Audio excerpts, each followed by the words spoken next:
There are games, many games, too many games releasing each and every single day, and it can be really hard to sift through all of them, to search for the gems in the haystack, or with the way I see the new releases tab of Steam, a massive, weirdly horny stack of poop. But if you have ever undertaken that task, you'd know that you can find some lesser known games that provide you with a unique experience you wouldn't have gotten anywhere, or connect with you on a deeper level. And that's why I'm here, for indie games specifically. Not only are they the ones most deserving of attention, but they're also the ones I'm actually playing a lot more of as of late, because more and more of AAA pales in comparison, from the price to the novelty to the soul of them. It's a win-win for all parties, me, you, and the developers. Obviously though, this video doesn't cover nearly anywhere close to all the indie games releasing, and neither am I capable of completing all of them, so consider these fun first impressions to get you a peek at what the games are like and some of my opinions on them. And to be honest, the title First Impressions of Some of November 2025 Steam Single Player Indie Games doesn't hit as hard now, does it?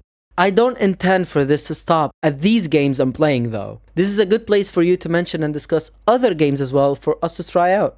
Indie games and their developers deserve at least that for how much care they have. And that's why I encourage you, if you don't buy a game but you find it interesting in any way, you could just wishlist it, as that also helps. And with that said, let's get into it.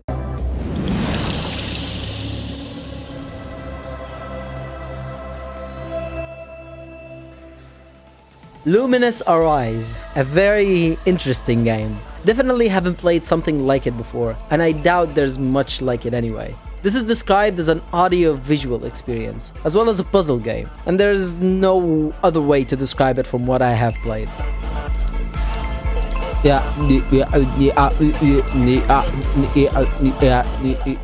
Basically, think Tetris, but revolving around squares more than lines, and you're almost there. Squares are all that matters. Squares! Ah, lovely squares, my best. A lovely shape, my best shape, the best shape ever. Don't be fooled though, because I don't know if it was just me or is this game difficult, like proper difficult. What do I do? Max, okay. Not in the usual way of Souls-likes or whatever. It's a different sort of hard. One that preys on your familiarity with the game, how quickly you can discern the board visually, analyze its state and make split-second decisions that have rippling consequences many moves later. The difficulty had more of an impact on me because I'm unfamiliar enough with Tetris and similar games, let alone the new square system and mechanics present here. I don't know what I am doing. And the game started too fast, like, I don't know, mentally prepare me for the shit, man.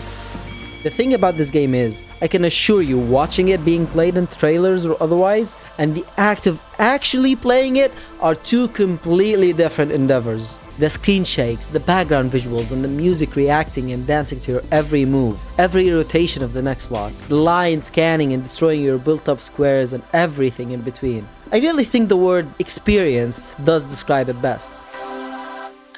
What? Why did the song change? Why is that? Huh. Ultimately though, I admit that this is just not my type of game. I had fun seeing what it was and trying it out for myself, but slowly I was both realizing that this is not the type of core loop that can sustain me and keep me playing, as well as the fact that this game is just not that good for my eyes and brain somehow. My eyes, like, this game does something weird. Cause it's hard to focus.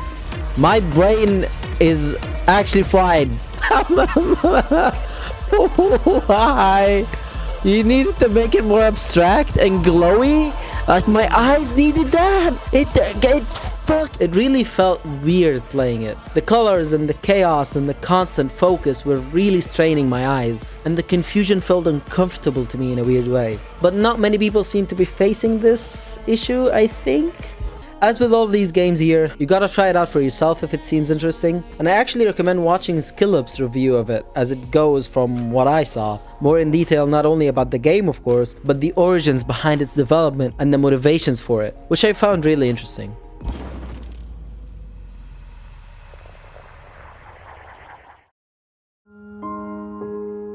Heart Machine's Last Lifeline, the studio most famous for Hyper Light Drifter, which is still one of the most notable games I've played during its year, 2016.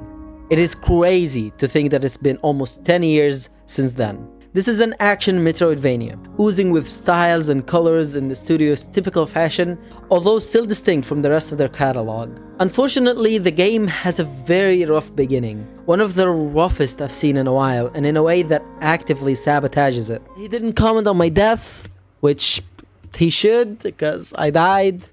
Game did not tell me that I lose souls upon death, or whatever the currency is. Like, I don't know. It's abrupt in terms of the story. There's a demon invasion, you lose your legs and immediately find an injured demon who you make a rather unagreeable deal with to get your legs in order to quote-unquote get him home. And while the story can piece itself back up from there, when the dialogues are just so out of place sometimes, the reactions of characters never quite how they should be. What, Luca, you seem to really like, wait, why is he getting so accustomed to everything so quickly? The quick and dirty exposition, and the worrying lack of ambience, and just general sound in the game, in anything but combat.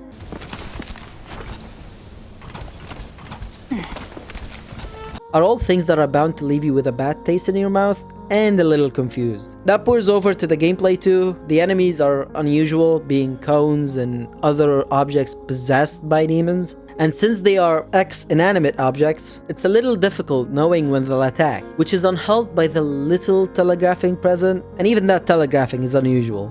Again, I can barely know when they're attacking, so just when they make any noise that's weird, I'm like, okay, I'm just gonna run away. This is all not to say this is a bad game. Fortunately, those problems start to fade, and you'll discover there's an actual good game here. Soon enough, but not as soon as it should be, you'll find that things start clicking, mechanics start working together, and you understand the identity of the game. There's a lot of emphasis on juggle mechanics and combos here. The whip mechanic is a great complement to that, with a nice foundation for customization to your playstyle through specials and other equipment, and certainly the beautiful, vibrant 2D on 3D backgrounds is worth staying for.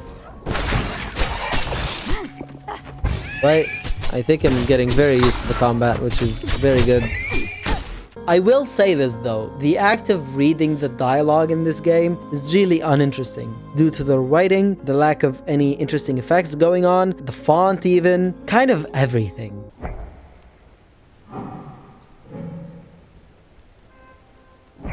But overall, Possessors is a game I feel any Metroidvania fan should at least try. There's something new here that you might like.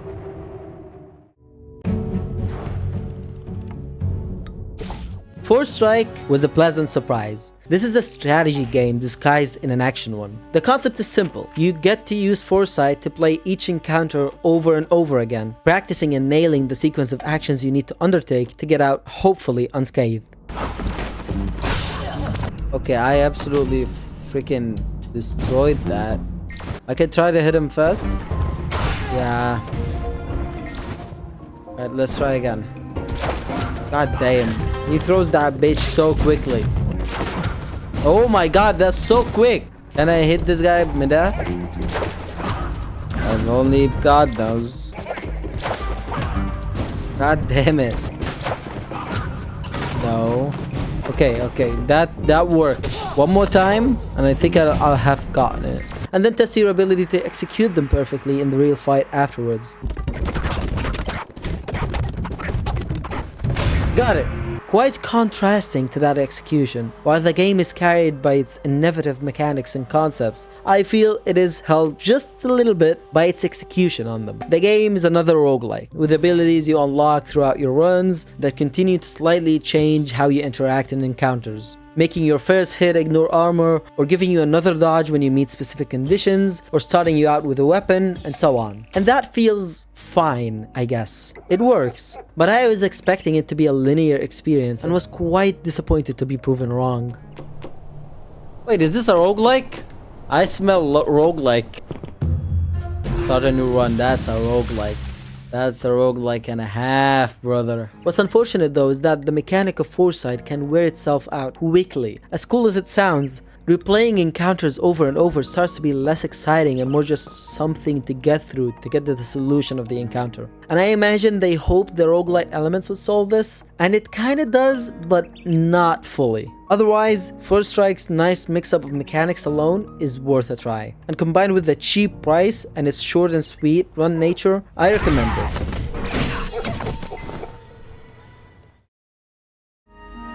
Now here's Cross Blitz, the game that I jumped in knowing almost nothing about, except that it had great Steam reviews and a similarly great art style. And man oh man, is this a good game. I'm liking this. This is pulling me in. Oh my god, they have something good here, even in terms of strategy. It's a roguelite deck builder in essence, and believe you me, I just looked it up and discovered it's a roguelite just now. Quite to my dismay, but I guess that's just the way indies go. I wanna know, is this a roguelike? I really should look at the genres, but just looked at the game, it was cool, I was like, yeah, let's do it. That doesn't matter here though, it's good, and its best quality and easily the highlight is in its ability to hook you in the game so freaking well, and very quickly for that matter. I mentioned the great art style already, but it's so much more. The upbeat music still playing phantomly in my ears as I write this. The way every button and action is accompanied by a pop, a shake, some sort of juicy feedback.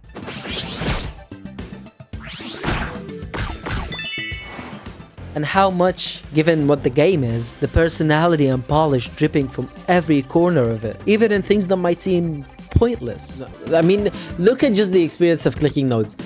I love this in indie games. The attention to detail, that personality shows best in the dialogue and the way it's done. Oh my god, it is actually a treat to read through these dialogues this time around. Don't bring up the story, no, it's embarrassing. This is good! Even though they're just as filled with MacGuffins and some tropes as any other indie game. But here, it's clear that developers were having freaking fun writing this, and I'm all in for it. Yes, now I remember. I said my shop by one of your customers a few years back. Stars came blades.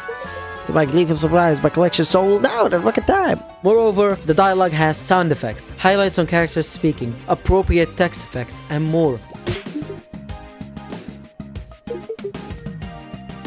And the variety of character portraits and how well they, well, portray their emotions in an exaggerated manner. It's all working so well together. Can we please have more voiceless dialogue done in this manner, please? Looking at you, Possessors! I would have been up playing this game all night if I didn't face a funny glitch that made me stop. Wait, what? What happened? What happened? Oh, the game glitched. But seriously, I'm planning to definitely continue playing this more, and you should try it, especially if you would like a charming card game similar to Legends of Runeterra or Hearthstone.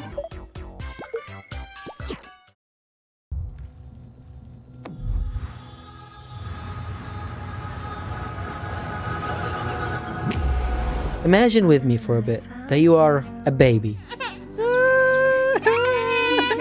Not just any baby, one that is aware of its own existence, of its own babiness. I was alive, felt like the most powerful being in the universe. Are you a baby? And one who expresses that awareness in a deep, contemplating, and surprisingly unbaby-like voice of inner thought.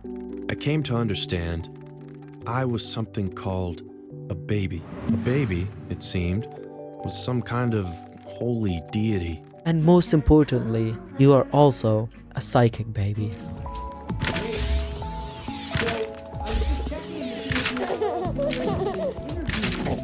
Goodnight Universe is a cool game. Its aesthetic style, especially in the characters' faces, is something I'm very down for. It weaves a fun and interesting premise through a narrative focused on issues of family and familial bonds, compromises, purpose, and more. Solid. Let's stop thinking about it. In 7 months, that's been what? 20K? 36, but who's counting? $36,000. What would you even do with 36? I know exactly what I'd do. I'd quit my job. And it does so sufficiently well to make for an engaging story that can potentially connect deeply with you. I'll avoid saying any more though.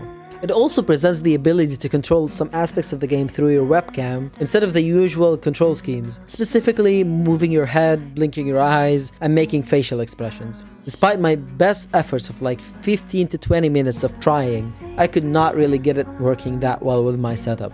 The shit is that?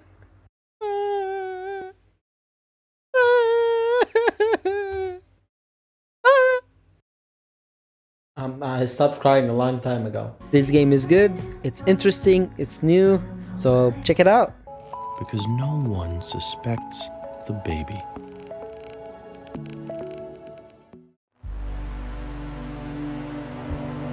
This is good.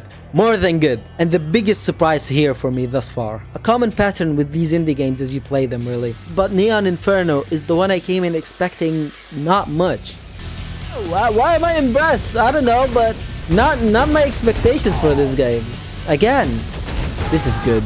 Straight up, this is good. The pixel art drew me in more than anything, but I definitely stayed for the gameplay after just a couple of minutes into it. The gameplay here is great. I don't know if it's just me, but I haven't really experienced a game like this since a long time ago. Like, man, I used to love series like Mega Man and Metal Slug as a kid. And while this is different, it still brought me back to those days. It's a run and shoot type game, but with a few neat added mechanics up its sleeve. In addition to being able to aim and shoot around you, double jump and dodge, you can also melee or deflect certain bullets coming at you. And more importantly, the one that truly makes this game something special for me is in being able to shoot in the background as well as the foreground. It's something novel that is the first time I see in any 2D game, and it makes the levels much more dynamic by having to focus on the entirety of them, which in turn makes better use of the beautifully crafted background drops this game has. And dear lord, this game presents a challenge, alright. There's two of them! Yo! Yo!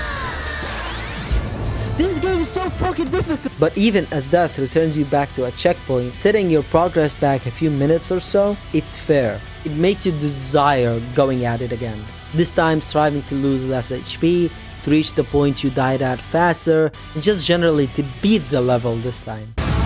Oh, the fire wasn't touching me? Okay, well, not to mention that this game is also designed for 2-player co-op, from the ground up too, from what I saw. And also just a word of friendly advice, maybe don't start on hard on your first playthrough. I did, and I suffered the consequences for it. Ah!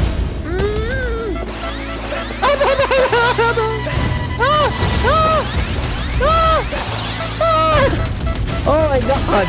Why do I always do this to myself? Why do I always pick the hardest difficulty and then live to regret it? But please, this is one you have to at least give a chance. It's one of the rare games that actually have a demo here too, so absolutely check it out.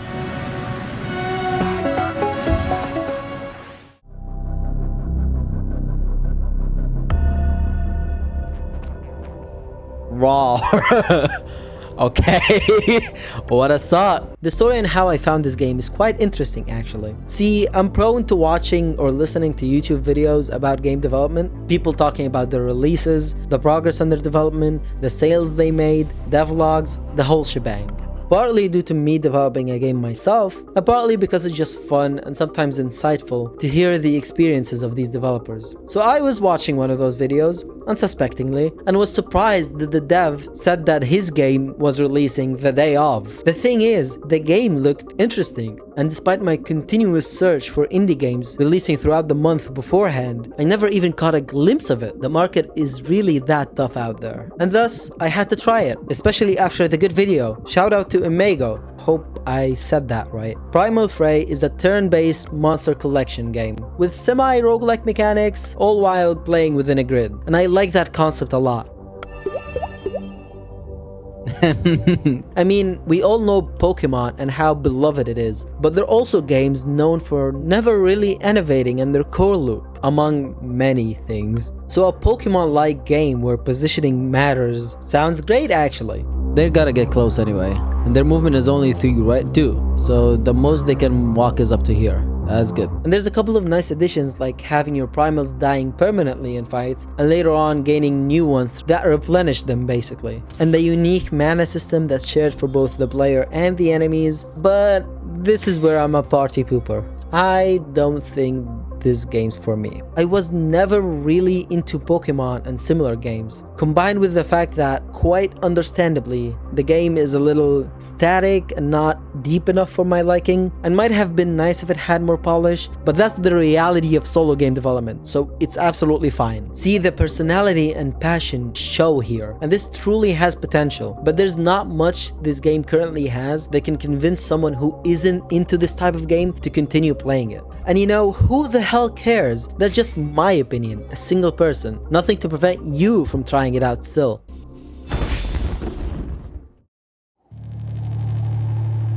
This one's interesting and weird. This is an immersive sim where you're an assassin monster with the typical normal design of the protagonist that is free of any ulterior motives of attracting you to play through fulfilling some sort of satisfaction or desire within yourself. She takes out enemies by crushing them between her thighs. Yep, I see you, Dev. I see you. Anyway, this game's strength lies in it being very focused, sometimes too much so, as the dev keeps drilling in you and sometimes drilling you to play the way they want and what they expect of you.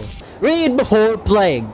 This game features no medieval saves. You are expected to fail until you learn. I have unconditional patience for your mistakes, and so should you. Go ahead and die. Okay. You're meant to experiment. You're meant to keep getting better at the game, to go through the levels and master them slowly but surely. So much so that they, to my bemusement, can theoretically be beaten without being seen, heard, and without taking anyone out. Leave all non-targets alive is kind of crazy already on its own. But I like that. I like that the game knows what it is and makes it clear to you too. To be a skilled assassin, able to slip in and out, eliminate foes quickly, be hidden, discover different routes, and go through the most optimal one. And it helps that the mechanics and design elements here are supporting that tight vision. And they themselves also being tight. And also, never mind. And I quite like the personality and vibes radiating from this game. The art style, the weird and very out there designs. That scared me so much. Also, you're weird. And the complexity that shows that this dev appreciates immersive sims and similar games quite a lot. So yeah, if you want a fast-paced assassin game with some cool quirks, you're in for a treat.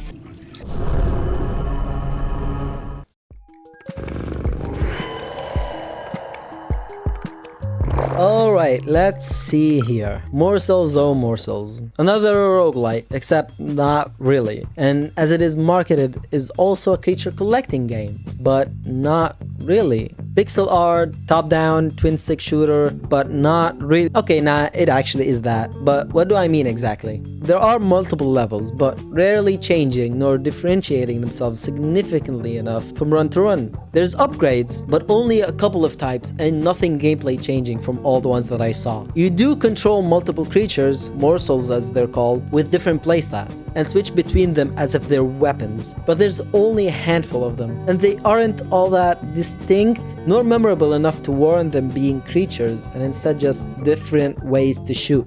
It's not at all bad though. I am not here to be piling down on any of these games. I really am not. Please believe. There's a couple of strengths that make up the game's identity. One, for example, is how it barely has any hand-holding. You're supposed to figure out things on your own, explore what secrets the levels have to offer. What the hell is that snake? That's fun. I'm gonna go away. What the upgrades and mechanics of the game mean, even how to really play it at all, honestly. What do I do with it?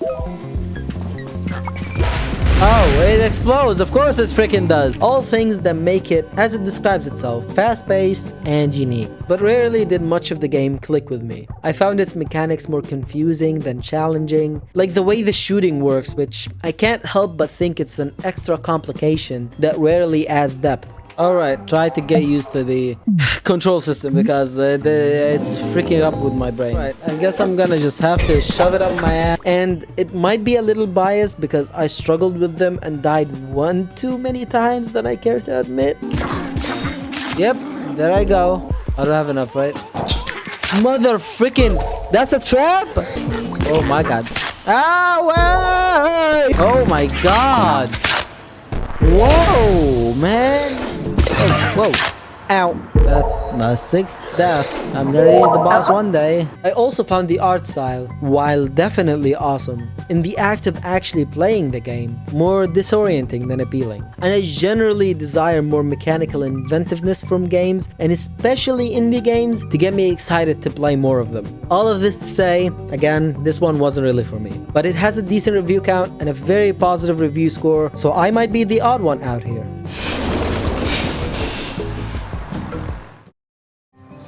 I could do my blah blah blah, yappity yap yap and all that for this game, but I have a hunch that showing you would just be much more effective. But if I go to the chicken, what the chicken gonna do? Hey chicken, I'm a moving egg. I'm a moving egg, I'm gonna kill you.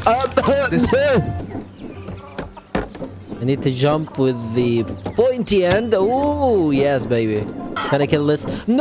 I was so close to... Yes. Come on. Wait. Die. Die. Yes, it's gonna die. I get it. Didn't die. You jump higher when you... Die. Am I right? Die. Yes? Ah, yes! I kinda achieved my goal of breaking the bottle, so I don't know what else. Do I need to climb this? I need to jump here, I'm guessing. Ah, fuck you in the ball. Then this? No, don't slip off, you bastard egg, bitch. Oh, boy. Oh, boy! Oh, no. Egg, please tell me. Please, please, please.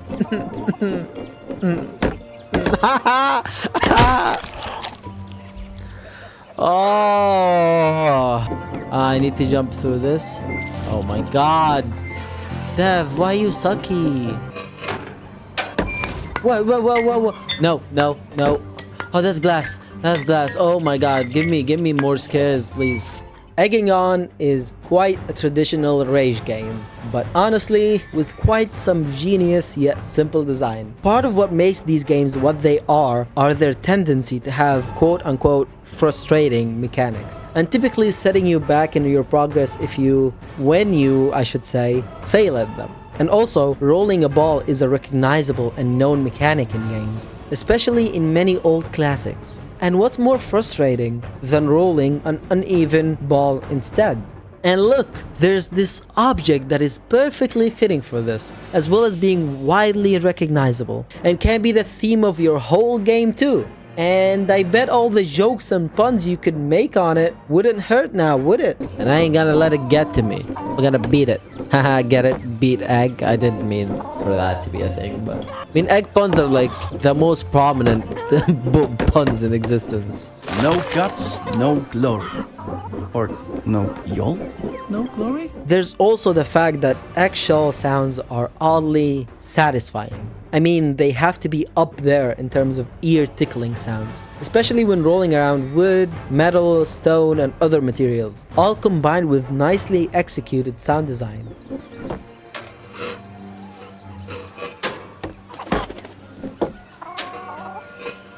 And despite my initial suffering of making no progress for 45 minutes straight... Oh my god, stop! No, don't. God, I believe this game is as nice of an entry in this genre as you can get if you want to try one. Not only is it quite forgiving in its level design, its simple yet tight enough mechanics makes it so that once you get used to it, you'll rarely fall to randomness or inconsistency, but more due to your own fault. It all works well in this package, I would say, and I like it quite a bit. Still, this is a game about rolling an egg up floating objects in the air. It's a good one at that, but there's little story except what you make of it, and most of the value you'd get is to just persist and beat the challenge. Just keep that in mind. Look up, Egg. I'm sure the place where you belong must be close. Someone used to live here? Not just one person, lots of people, but not all at the same time. This was pleasant. I think this is a good and concise way to put it, honestly. In the Berlin apartment, you play through as residents of the same household throughout different periods of time. Think lockdown, World War II, and the Cold War. Please, Yangs, give us some food or else we'll end up like Hitler too. Huh? But he's dead. All portrayed as stories, told from the perspective of a daughter and her dad who are coming in to renovate the house one more time. The concept is powerful. I mean, from just thinking about it, you can guess how it can tell meaningful messages. And I'm glad to say that it does that and more too. Each of the people you cycle through have their own messages to convey, their own personalities and quirks, and their own stories to tell. I like people with sad eyes. Sad eyes. That was blazing anger. The first one you go through is a botanist during the lockdown of the separation of East and West Berlin, feeling lonely, regretful, and almost depressed. Behind. Oh, you poor plants. You look really thirsty. Don't end up like me. Until he exchanges messages through paper airplanes with a person from the balcony and on the other side of the border. But what they truly nail here is just the way he acts on his own, the way he talks to himself, the way I imagine he mimics his fish's voice, Eric, to keep him company. now, Eric? You should live a clean and decent life and honor your family.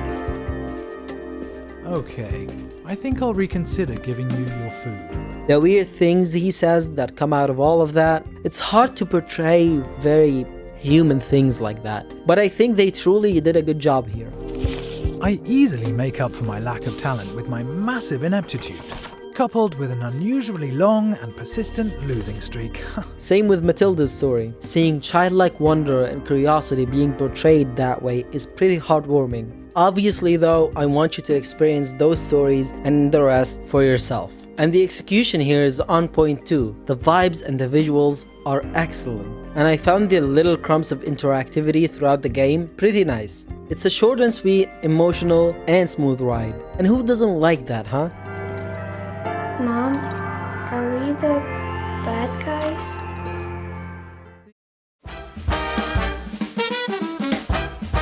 I have one thing to say. This is just good, man. The beaming Steam reviews and the overwhelmingly positive rating is very freaking justified. You're the manager of an up-and-coming newspaper publishing firm during the 1930s. And you know what? The game does everything in its power to give you exactly that experience, to put you in those shoes. You know those memes like the Spider-Man game makes you feel like Spider-Man, the Batman game makes you feel like Batman. Well, this goes exactly like that for the news publishing game here. It makes you feel like a news publishing manager. The soundtrack, the UI, the graphic design, the atmosphere, the colors, and even the mechanics all do nothing but contribute to that, and quite well too. So I literally do not have much else to say. There aren't any glaring flaws that I can even think of. I mean, this is literally a managerial strategy game still. I'd probably have to dive 20 or so hours deep to pick apart its systems and nuanced designs. So if you like the idea of this game, this is one of the safest bets from the ones present in this video. Just a really well-made, immaculately crafted game.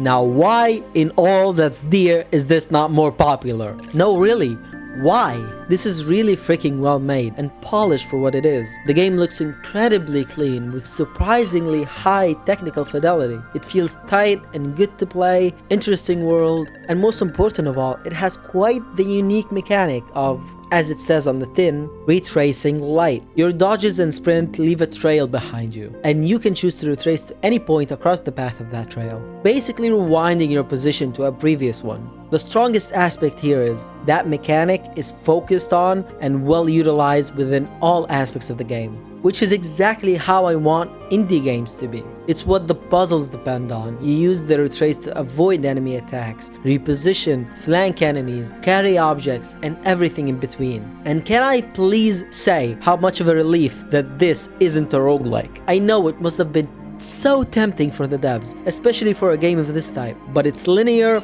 with some light exploration, and it's got a nice expansive upgrade and progression systems that can affect how you play, the functionality of your kit, and the ways you attack. It's not without its weird misshaping quirks that might have needed more time to be hammered down though. The story isn't doing much, for example, and it's not like it's really the focus here anyway, but it seems to be heading towards a commentary on AI from the looks of it. The music is just kind of there, nothing too impactful. The combat so far isn't anything too challenging or demanding of utilizing your kit to the maximum. And lastly, dear Lord, can you not jump scare me with voice sections when there is no one else in the game who speaks verbally? Oh no, the boss arena turns out to be a boss arena. How come? Quicksand? What the hell? Wait! Hearing voice acting when there's no voice acting is so crazy.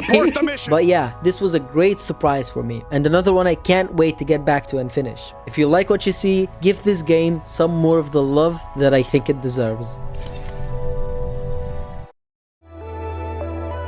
Wall World 2. Apologies, but I'm going to be a bit blunt here. I did not click with this at all.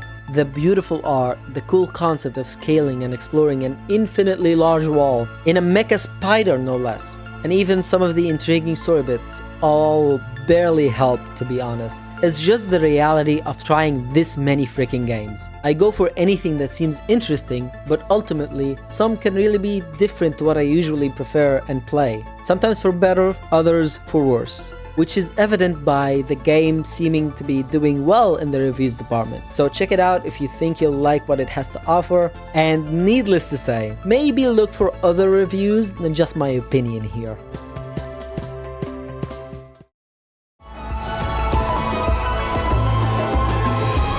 Demonschool made quite the great first impression on me. A game with an unhinged, uncaring for formalities, and very energetic protagonist, with some great pixel art and colors, a freaking banging soundtrack, and quite a fun combat system, leaning into almost being a puzzle game.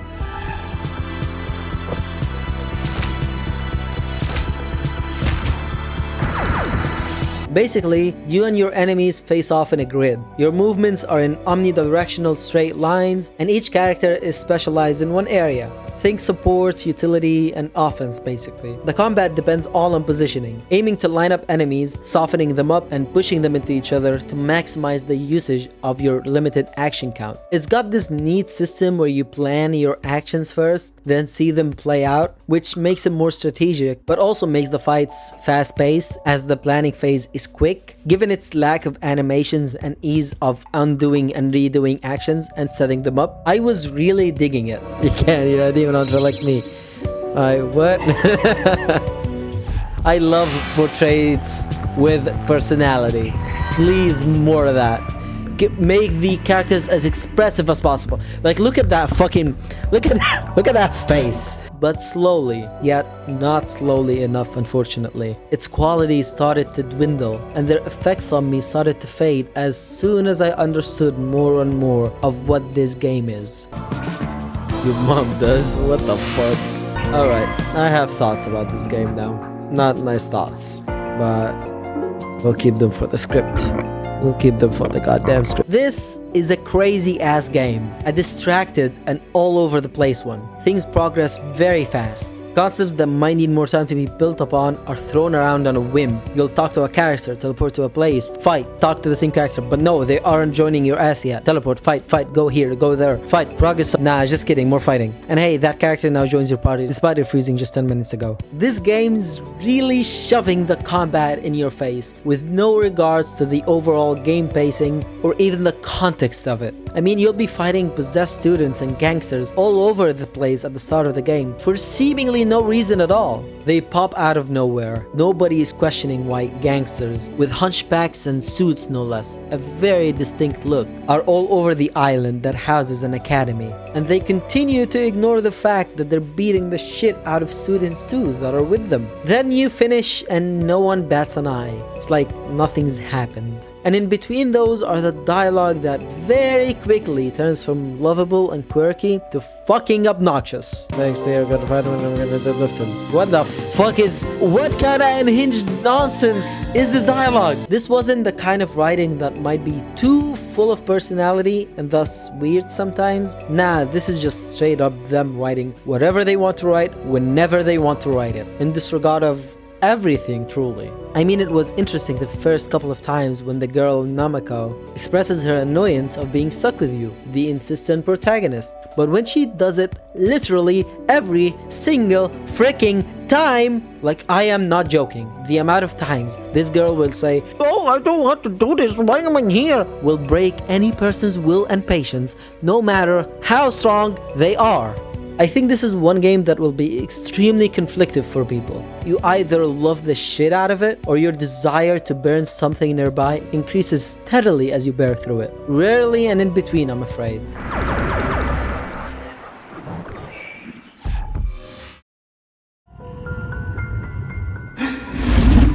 Kinda cutesy, pain-themed, and a whole lot more wholesome version of Hollow Knight. That is Constance. And it's good, cool, polished, and standard Metroidvania combat system with really good feedback on hits. I like the feedback on the hits a lot. Tight platforming, beautiful designs, impactful upgrades and progression. What's there not to love, honestly? Well, actually... Okay, please, I know my nitpicking ass can be a little unbearable, but believe me, I do like this game, and I wish to get my feedback out there because I think the devs are onto something great here. My main complaint is that this game is really not challenging at all. It can actually get a little boring at times, and there are no ways to modify its difficulty as far as I know. But even if there was, it wouldn't matter too much because the enemy designs themselves and their behaviors are simplistic. It was getting more demanding as time went on for sure, but not at a rate I would have preferred at all. And in parallel, I was getting better and acquiring more abilities. So that's a problem in my opinion, because Metroidvania fans are already into the genre a good amount, I feel like. They're practiced and looking for something new to scratch that itch again in a different way, to be challenged with new mechanics, enemies, level design, etc. That's why I feel if you want to make a kinda casual and wholesome game, the Metroidvania genre might not really be the best to pick. And the enemies being robots felt really unfitting to the world and designs and themes of the game. There could have been more interesting enemies. As I progressed through the game, I kind of understood why through the story it was trying to tell. I won't spoil it, but I think it's well done. But still not enough to warrant that painful contrast, at least from a gameplay standpoint. The sound balancing is a little off, with the ambience being barely audible and even some others like the footsteps and environmental noises, despite me raising my audio levels as best as I could.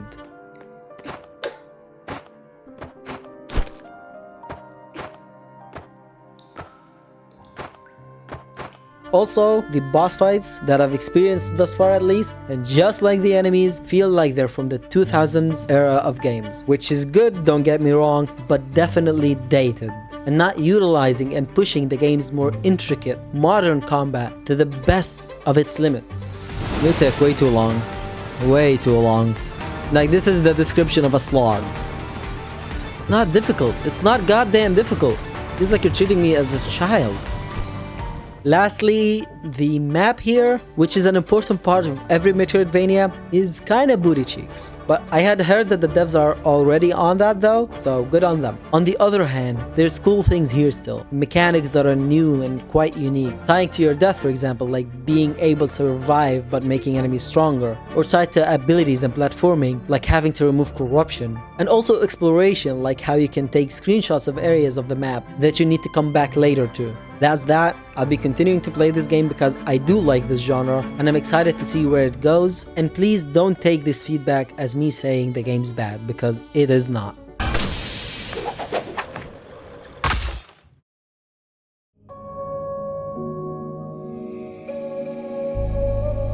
I don't know what I went into this game expecting, but I sure as shit wasn't expecting a story-driven, sometimes deep, and quite stunning version of Power Wash Simulator in space. But that's what I got, and you know what? It works. I had never tried Power Wash Simulator, but I hear people raving about how good and satisfying it is, and I think I understand that a bit better now. But here, I'm cleaning alien fungus, what I think is sentient alien fungus, that can be food, but also deadly, but also the cause of how the world is, maybe? Doesn't matter, washing it away feels good. The department the game does absolutely the best in is its visuals. Oh my, they're onto something here. It's beautiful, unique, immersive, vibrant, contrasting, and yeah, my ability to describe art stops with these words, unfortunately. Oh my god! Screenshots of this game did not do it justice. This is good! My main issue is that the game feels like jumbled pieces of a puzzle. Its elements disconnected a bit. The progression and upgrade system is simplistic and very quick to unlock. There's mechanics here, but nothing too significant nor fully utilized. For example, the way you harvest these resources called fruits is interesting, as you have to clean the fungus connecting to them without hitting them directly. But there's only 2 fruits you'd be finding, at least from what I saw, and it becomes mundane quickly, not much expansion on it. The level design is also on the weirder side, having to run back each level to the start, and also the ability to replay it, but this time focusing on the cleaning of all the fungus instead of the story, it just feels a little wrong. Like the game never fully commits to one direction, between having its gameplay be the central part of the game and the story to support it, or vice versa, having the story be the main focus instead. The first being not always necessary, nor encouraged sometimes even, with any expansion on it cut quickly short, and the latter is limited to a lot of text to read through, and the few and far between moments where your character actually speaks up. My first time coming home in 15 years. And I don't even know who's alive. Yet for the majority of the game, you're spending your time in the quiet silence, which is so good for the atmospheric experience, but not for the narrative one. And don't get me wrong, there's a good story here, one that really touches on the concept of being away from family, from home, and then coming back many years later to see what's different, to reflect on what could have been. I love these vents. Hid out here all the time with Maeve. Our own secret passageways. Our own place. It's good, and it connected to me in the last few years of my life too. It actually reminds me a lot of another recent thing that brought these thoughts out of my subconsciousness, which is Bond, the anime short film that Gigguk has made, which held similar ideas. And yeah, I'm mentioning this now only because of the similarity, and nothing else to do with, I don't know, segueing nicely into the ending of the video or anything. Psych. Believe it or not, that actually ties into how I started on this video. I have absolutely no problem being transparent and saying it. This video idea, and even the title, was inspired by Gigguk's anime season videos, where he does a similar thing but for anime releasing each season. And I thought this can work for indie games, get them more discoverability and go through them myself to see what I like, what you might like, and what isn't for me. And I sincerely hope it came together decently well at least. While the making of this video was something, alright, as it truly took a lot of time and effort, I find it was more than worth it. And I hope I continue doing this actually, but also improving in the upcoming months. Include more games, cover them better, and maybe invest more time in them to enhance both understanding the experience they give and formulating my opinions on them. Thank you so much for watching, hope you enjoyed. If you did, click the like button to let me know, and if you didn't, feel free to dislike instead. And please, don't let it stop here. There are so many games I wanted to try out, probably more that I couldn't even find myself. So please don't hesitate to share those, and also your thoughts on the games that I showed here too. But that's all from me, see you in the next video.